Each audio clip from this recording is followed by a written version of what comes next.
Hey guys, it's Felix back here. Now let's see, I want to make an exploding snowball. But first, we need to get a command block. So here is the command to get the command block. Give at P command block. But remember, it's a slash. Every command normally has a slash, unless it's running in a command.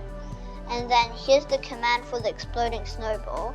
If you want it to instantly explode, make it 0. But if you want it to go to about like 1 second, do 20 ticks. But I'm doing 0 right now.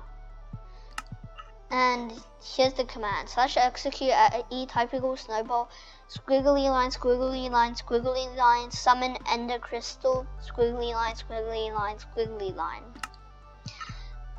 You can take a screenshot right now. I'll give you 10 seconds to take it. And then now I'm going to show you how it works. So now, let's see. Let's say your friend's chasing you here and you're running away. You can just fly away like this. And it sounds really good when you turn up the volume, but don't turn it up too high or your ears might explode. I'm not kidding, it actually hurts. It sounds like an ender dragon. It literally sounds like an ender dragon.